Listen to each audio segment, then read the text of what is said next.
Yesterday we are discussing that with the loss of the four mindfulness, Anapana, we lose also the noble path of 8 constituents. For just one loss, we lose 8. So as we lose these noble path of 8 constituents, if we possess them, if we are able to practice them, then we can overcome these kilesas, defilements, which are the causes of suffering, in 3 ways, as discussed yesterday.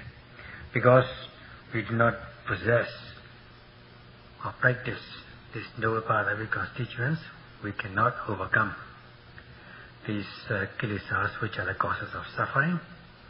And these defilements themselves are suffering in themselves, and indulging in them, we continue to suffer in terms of this initial suffering, initial rebirth, and also the continuous suffering successively.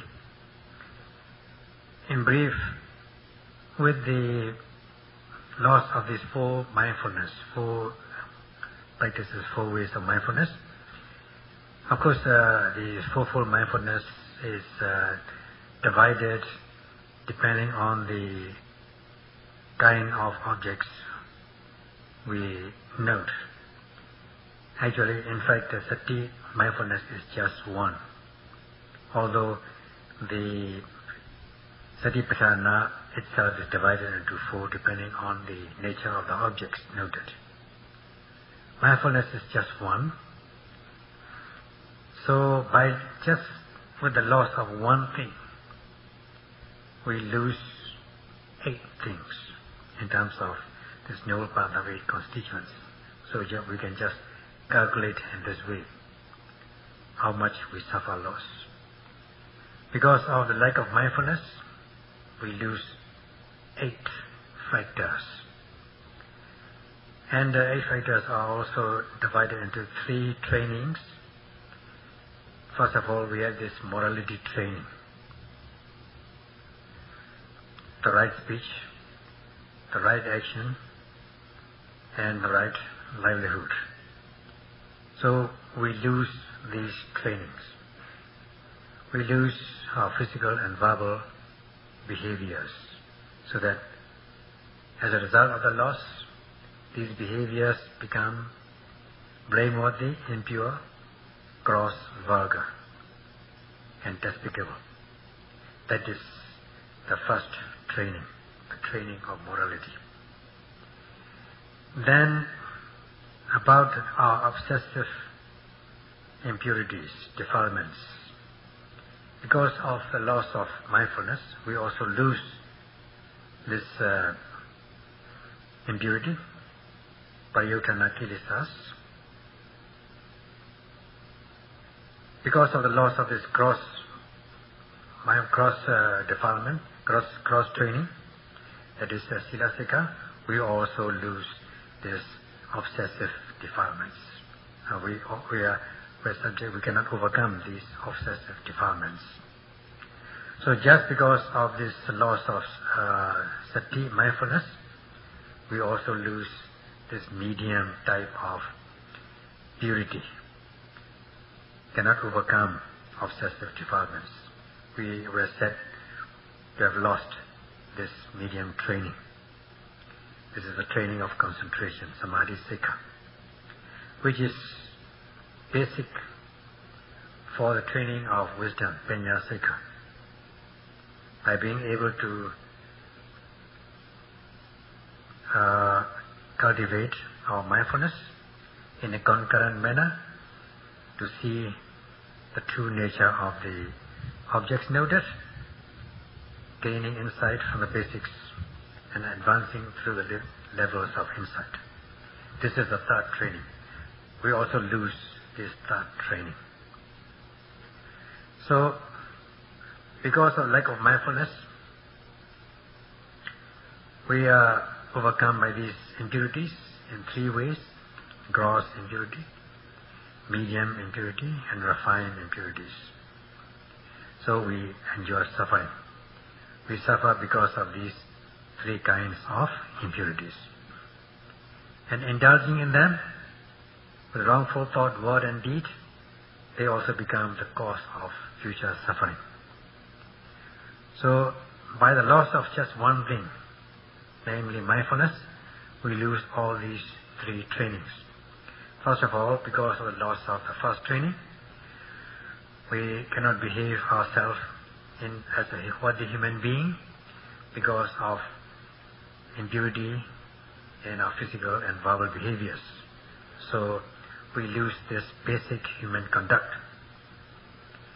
And then, although our mind can be said as human mind, but it's not a worthy human mind because we cannot overcome the obsessive defilements with the second medium training of concentration. And then because we cannot uproot the latent tendencies of defilements,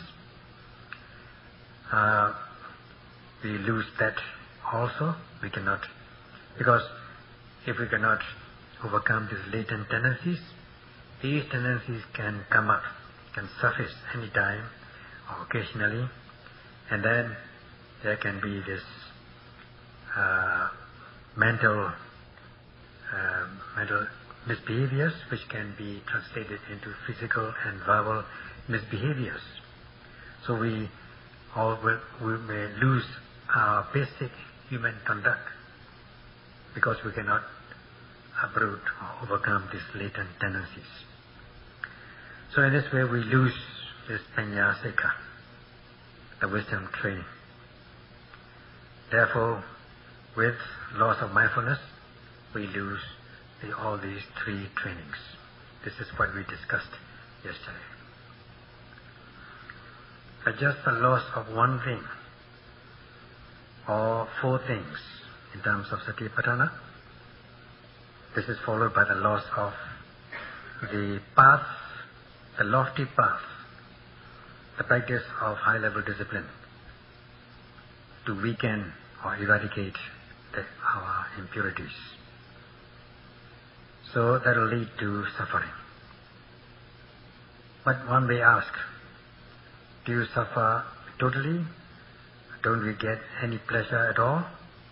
Of course, we may get these pleasures of senses, which is favored, preferred by the majority, enjoying pleasurable sights, sounds, taste, touch of all sorts, animate, inanimate touch, and touch with the opposite sex. So all these things are favored, preferred by the majority of people. They are the pleasures of senses, or worldly pleasures, or human pleasures, but they lack security. They are not assured of satisfying life. They are perilous. Thinking that they are the real pleasures that one can get in the world, the best you can get in the world. Just like we used to say in the West, why not the best? That best refers to the sensual best. They are deadly. They are pleasures, no doubt, but they are dirty pleasures. They lack security. Because of the loss of one thing, that is sati, or the loss of four things, that is of satipatthana, we lose this lofty, high-level discipline, the practice, the pure, high-level discipline, to eradicate the impurities. So, we get some pleasure, they are sensual pleasures, pleasures of senses, which have no security. This has been said in the text. Today we shall discuss in this way. Whoever practices or practice one thing, or be fulfilled with one practice, in a sense, four things. One is bound to become fulfilled automatically with 8 things, the Eightfold Path.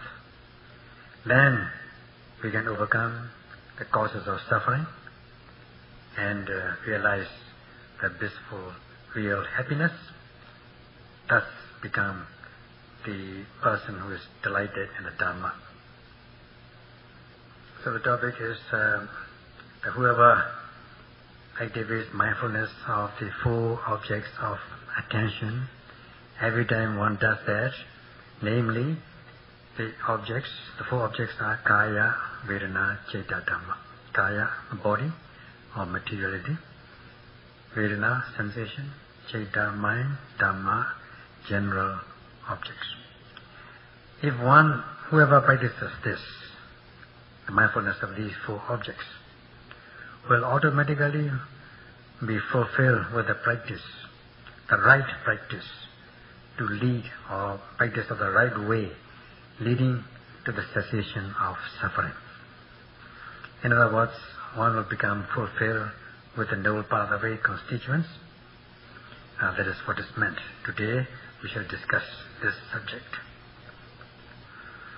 In a sense, we have to be fulfilled with the practice of just one thing, namely mindfulness, sati. As is given in this expression by the Buddha, satim cha kvaham bhikkhve sabbatikam vadami. Sati, I say, is required everywhere. That is the meaning of that. Everywhere means every time, except the time when you are fast asleep. Anywhere, anytime, in every aspect, in any posture. Even to the extent of at the time of relieving your nature's needs, not to speak of other activities or other places. So knowing this, we understand that being fulfilled with this practice of one thing, namely sati, we are said to have practiced the 8 things. Roughly speaking, there are 3 parts in which we should pay attention so that we become pure and noble. First of all, as regards physical and verbal behaviors, not to commit immoral deeds by body and speech. Then we'll be fulfilled with the morality training, sila sikha. When we speak, we pay attention to speak correctly, not falsely, friendly, not harshly, in a sweet manner and in a meaningful manner. These 4 things make up the right speech, samma vacha. And then abstaining from killing, stealing, sexual misconduct. By abstaining from them, this is another training with which we are fulfilled with. This is samma kammanta, the right action. And then avoiding wrongful livelihood. Just lead rightful livelihood in the right way. This is another training. So if only we pay attention and be mindful, we can sustain this basic human training. If with this mindfulness you can sustain this basic human culture training, which is qualified in 2 ways. First of all, this ariya or ariya. Ariya means parisuddha, pure in all aspects. In all aspects means because of the practice of sila, conscious commitment to virtue, we are pure by body and speech. In all aspects of verbal and physical and verbal conduct, they become blameless, pure, and gentle. If one is not pure, if one is blameworthy, then one will be degraded, degenerated. Now, with the purity of physical and verbal behaviors, one becomes lofty and one is properly trained. So just abstain from these transgressive types of defilements and purify one's physical verbal behaviors, one will become lofty, upgraded, and this is one way of upgrading the basic human training. So what are the things which are overcome, which are weakened or eradicated? What are weakened and eradicated are the transgressive type of defilements which tend to harm and frighten others. There you are said to have weakened at least these inhuman activities.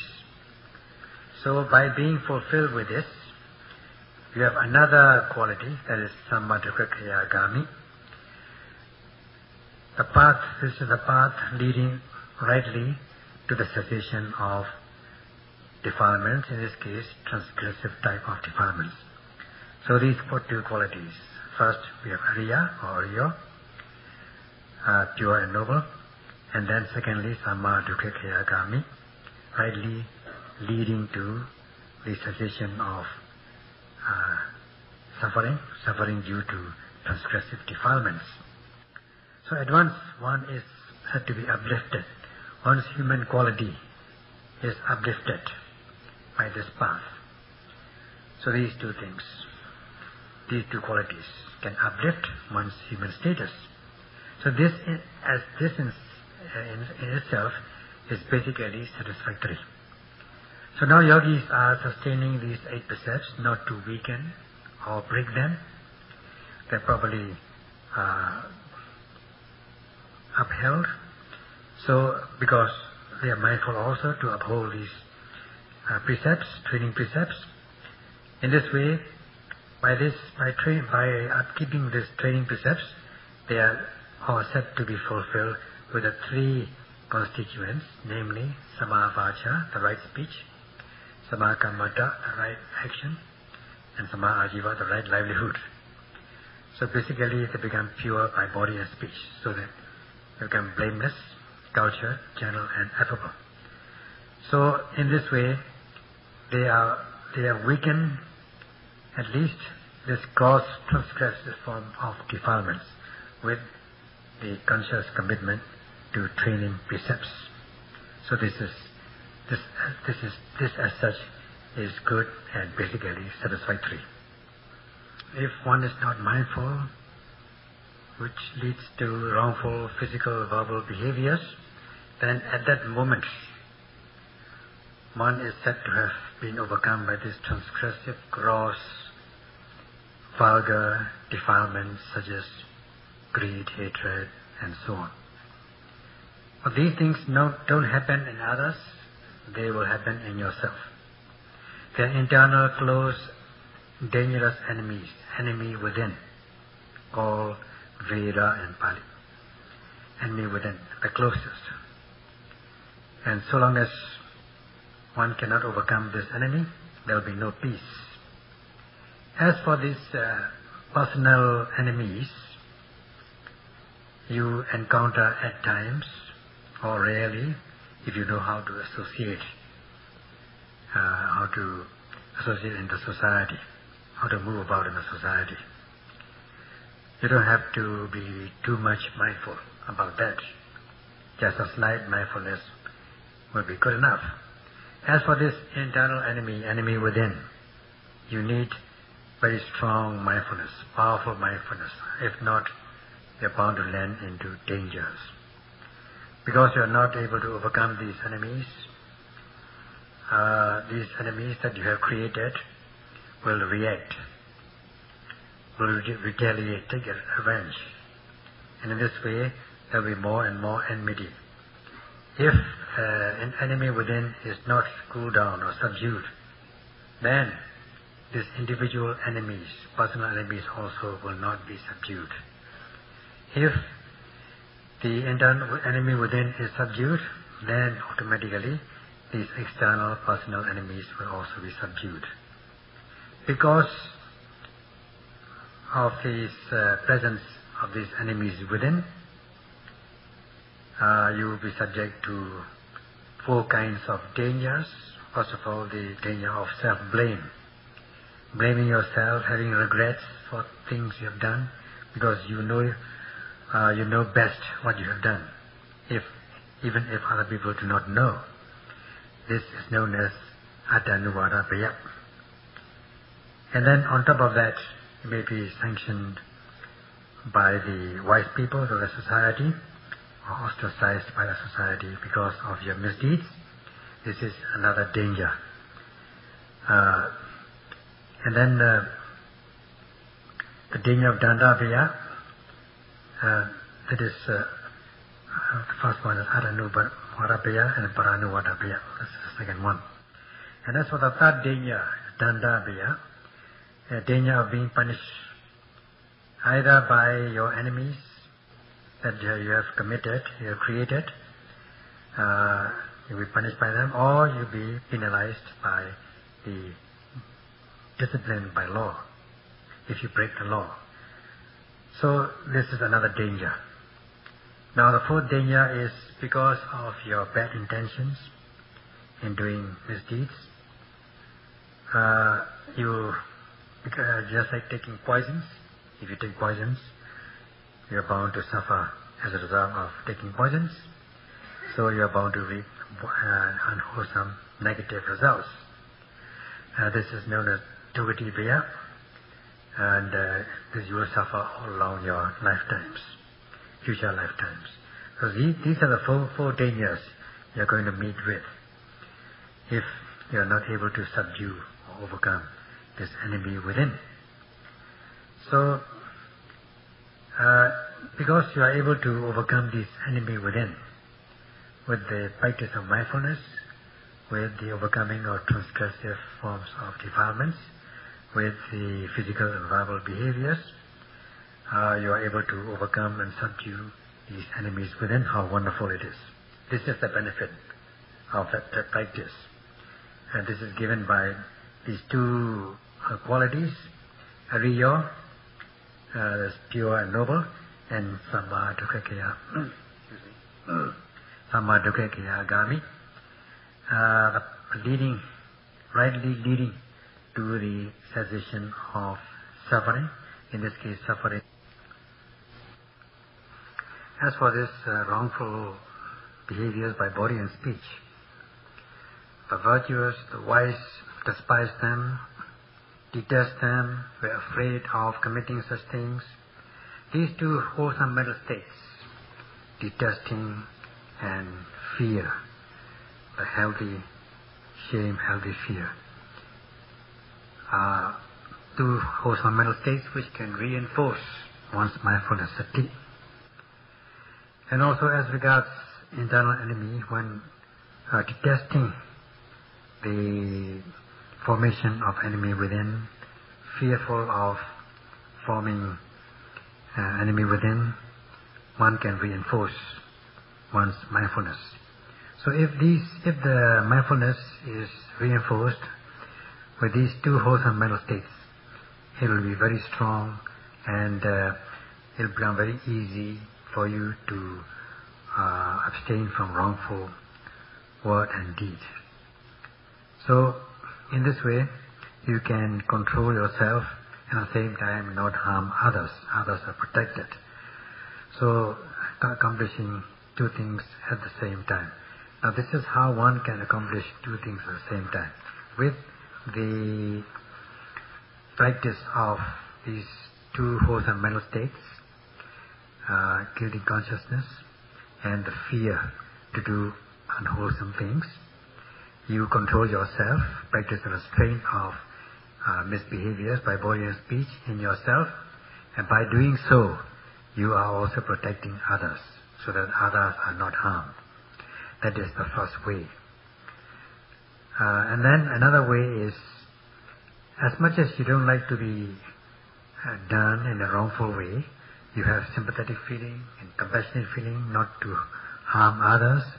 So by this attitude of protecting others, you are also not defiling yourself at the same time. You are said to be practicing the restraint of behaviors.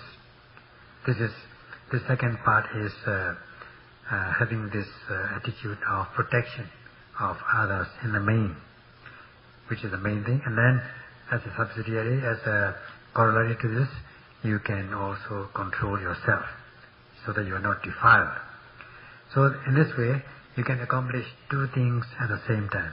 If only we can practice this mutual restraint and mutual protection, then what a peaceful world and a good world to live in. Of course, at this stage, it is not quite proper to be just satisfied or to be complacent with this basic practice of morality training.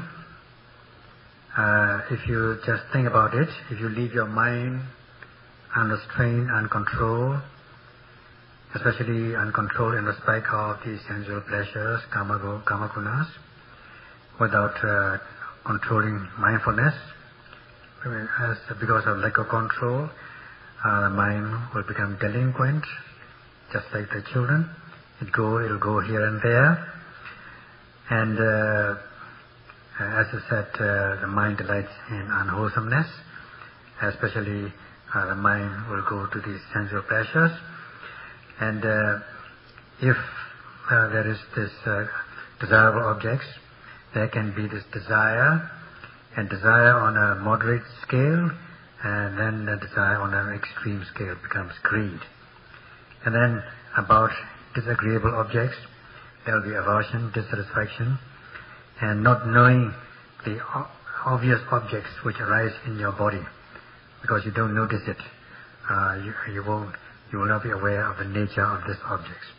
And this leads to delusion, confusion, and lack of clarity, bewilderment, and in respect of some objects which will cause conceit,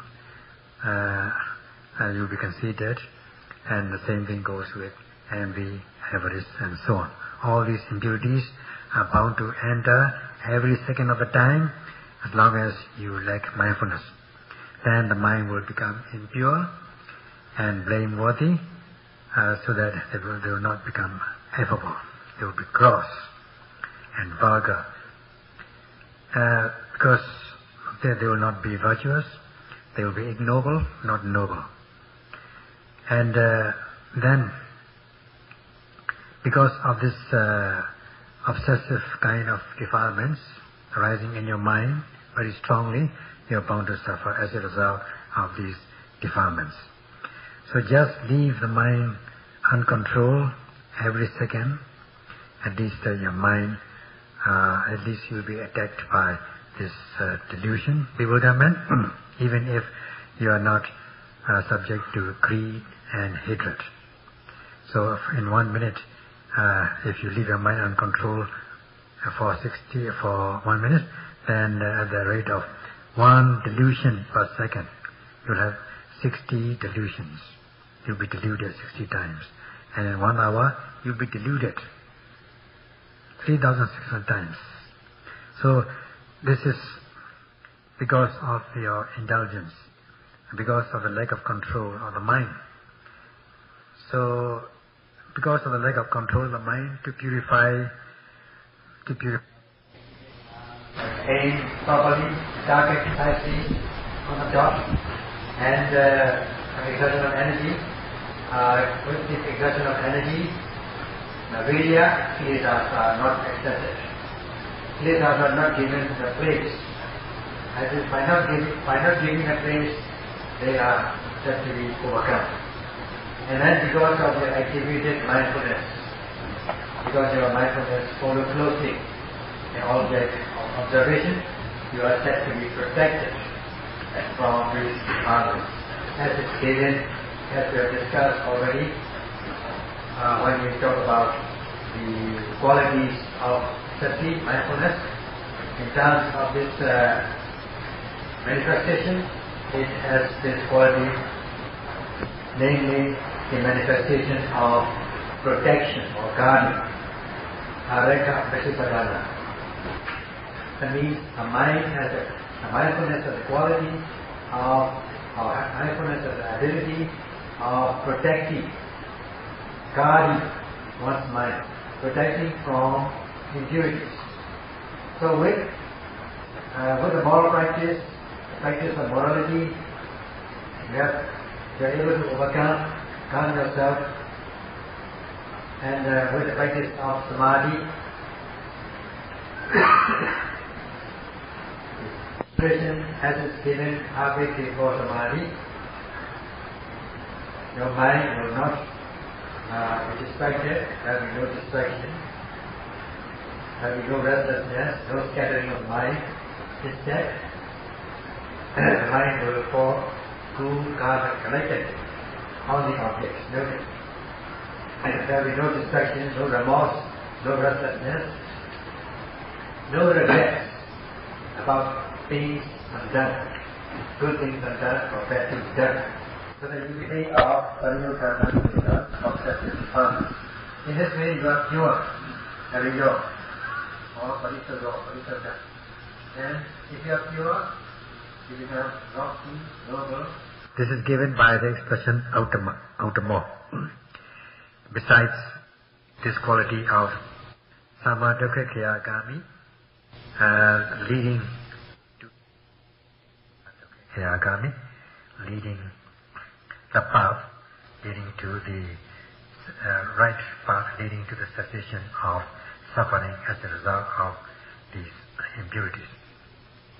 So these are the qualities that you are bound to possess if you practice every second of the practice, this practice of mindfulness, and then deepening your concentration, Kanika Samadhi, you accumulate this Kanika Samadhi, momentary concentration, so that it becomes very powerful, and developing it, enhancing it, so that the strength and control pile up, especially uncontrolled in respect of the sensual pleasures, kama gunas, without controlling mindfulness.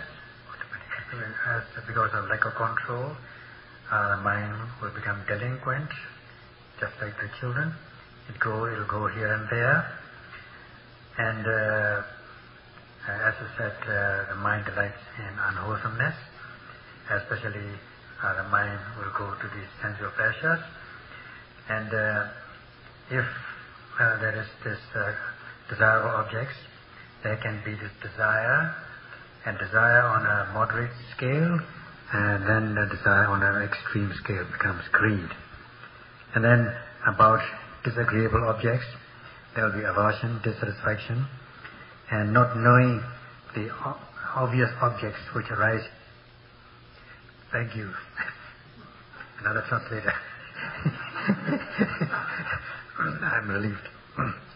So, in one day, just calculate, there's a lot. It's very significant. The subduing or calming of these obsessive defilements, pariyutthana kilesas, how wonderful it's going to be. So, in this way, with the practice of morality, you are safe, secure by body and speech, and with the samadhi, calming your mind, we are free from this obsessive.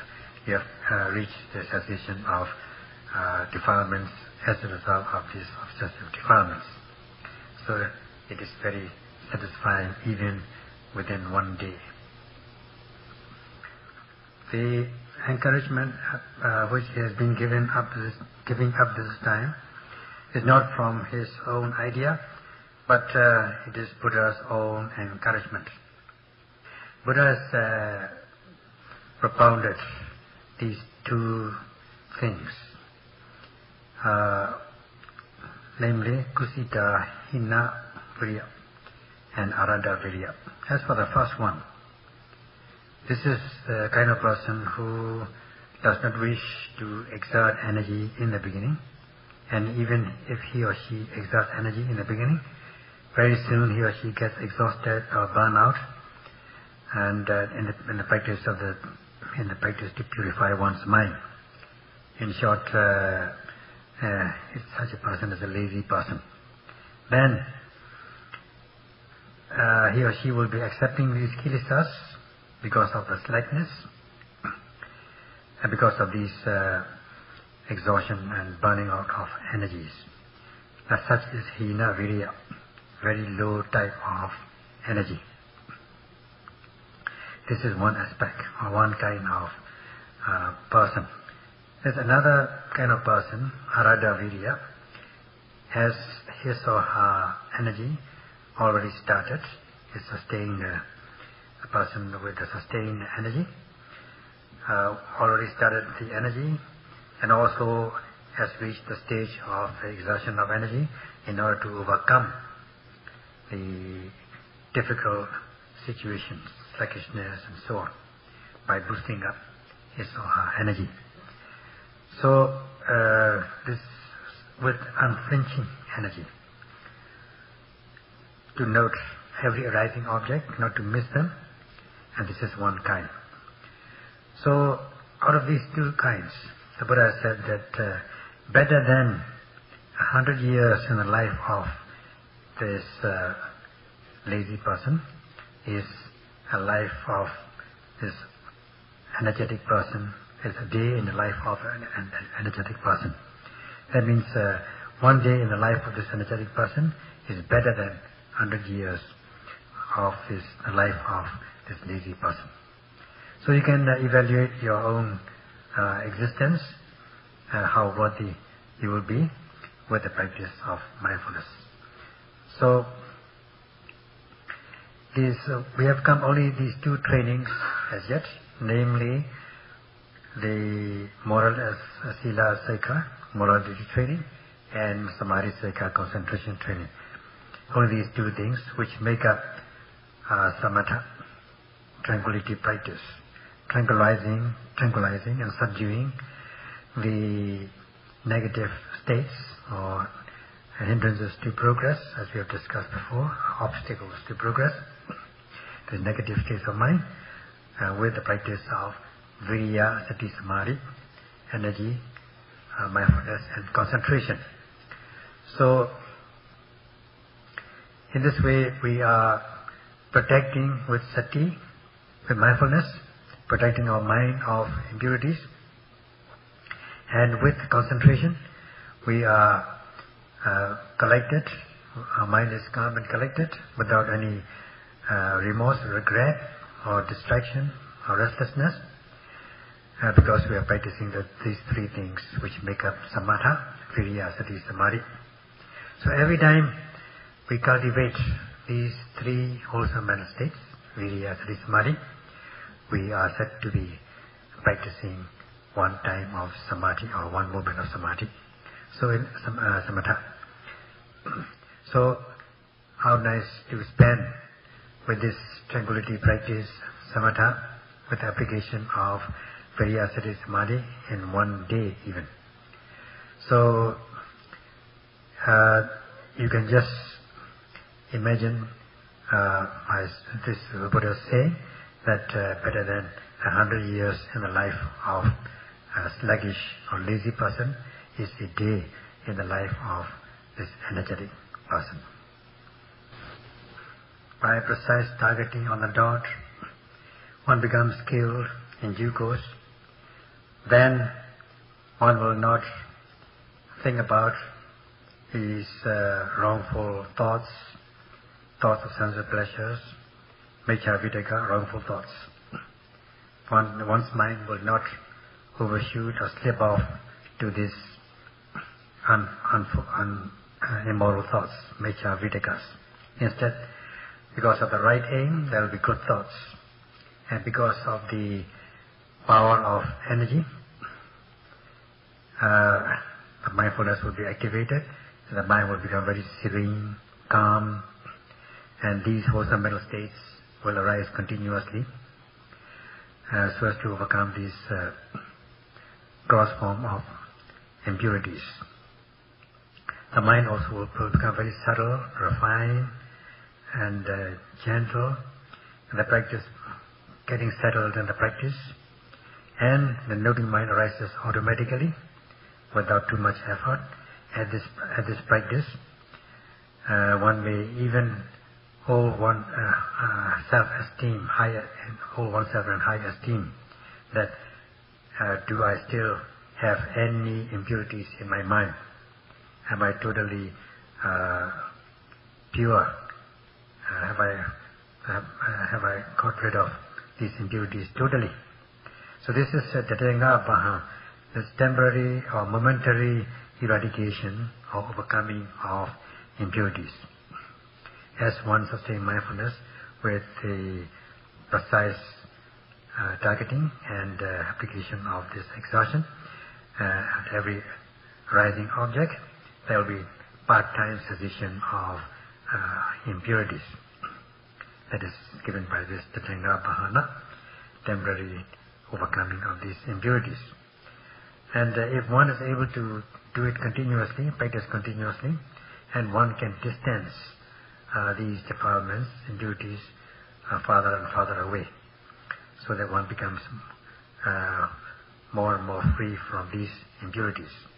Even if one encounters such impurities, which are the objects which can cause these impurities,